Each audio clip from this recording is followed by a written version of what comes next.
let's broaden this out by speaking with, talking about this Lebanese new cabinet and the country's economic challenges as a global affairs analyst, Collins Nweke. Thank you so much for joining me. First off, Mr. Collins, let me start by asking you about the statement of the Lebanon's new Prime Minister, Nweke, who says no magic wand to fix crisis. What was your initial reaction to this?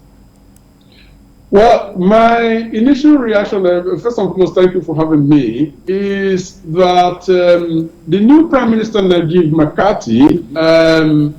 is now beginning to face reality. Now, quite apart from that statement about the fact that there is no easy path, no magic wand and all of that, initially, he had also said that his priority would be to resume talks with the IMF with a view to unlocking the funds that they need, about 1.135 billion US dollars, that will inject impetus into the economy, revive it, and set it on the path to recovery. But then, when he took office and of course received briefings, he quickly changed that, priority and said that his immediate priority now is to end the divisive politics that is in Lebanon, because he cannot afford to go to the, IMF while the politicians, especially the opposition politicians, are divided amongst themselves. So yes, we are dealing with, the typical scenario where out of office, an aspirant sees things differently, but once he gets in, reality hits and the priorities begin to realign. Right, but then the Lebanon crisis has indeed sunk the currency by some 90% since late 2019 and forced 3/4 of the population into poverty. I mean, what are these daunting tasks in front of Mr. Nweke, because the people are looking for actions and are not concerned anymore about talks and promises? Yes, indeed. The major challenge, of course, is to deal with the situation where 3 in 5 Lebanese people are living under the poverty line. As a matter of fact, there used to be a fuel subsidy, which is still in place until, let's say a couple of weeks from now.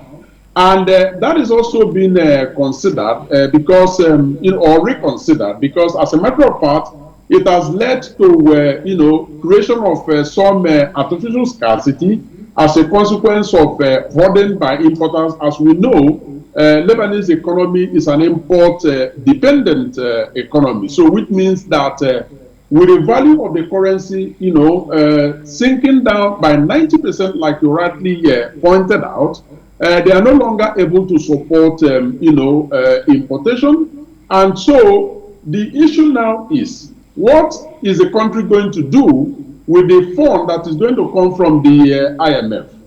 Do they have to reinvest it or continue, the subsidy regime, or find a way to actually avert social unrest, because there is so much anger, out of, the poverty level. So part of the consideration now is, should they begin to pay out some social benefits, about $100, to the most vulnerable, members of the population, as a way of reducing, poverty, increasing their purchasing power, but also helping to turn the economy around. So it is a revolving door, and like the Prime Minister said, there is no easy path out of the crisis. Well, there are some tough questions you raised in your analysis, and again, you also went back to the fact that this thing does not require a magic wand to resolve. But then, do you see this statement, this declaration by Mr. Nweke as one who is being realistic, as against a sort of political statement which often promises, out of the planet solutions? Well, Mr. Nweke has no alternative or option than to face the reality. Now, part of the reality, I mean, if we are to go by what he has put forward as his priority, which is ending the divisive, politics in Lebanon, is the fact that there is a very serious clan-based politics in Lebanon. The corruption level in the country is almost unseen anywhere else in the world, which has all heralded the current, global, as a matter of fact, world history in economic decline, because what they have seen in Lebanon is probably not seen anywhere else in the world. So he has all of these to deal with, and so he has no other alternative than to face the reality, and the fact that he changed his initial priority to what it is now shows that he is not a man to begin to dance around. Let's not forget as well that he didn't become the billionaire that he is, by not facing reality.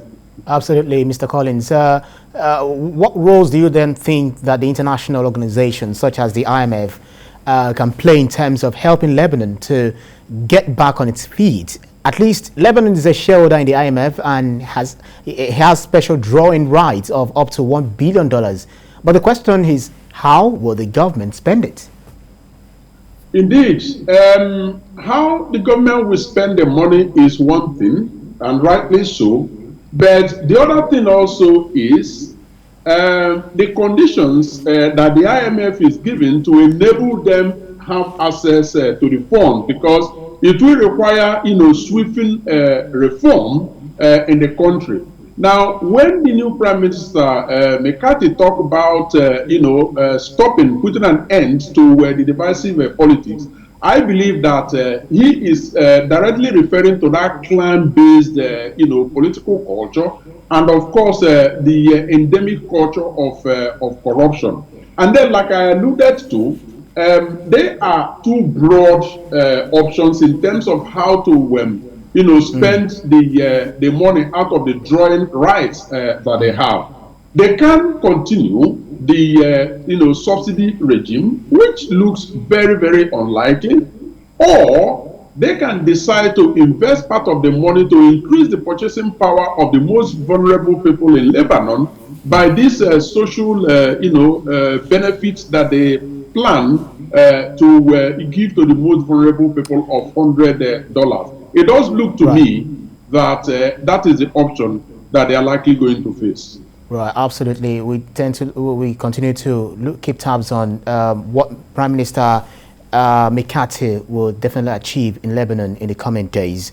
Thank you so much for speaking with us, Global Affairs Analyst Collins Nweke. Always my pleasure.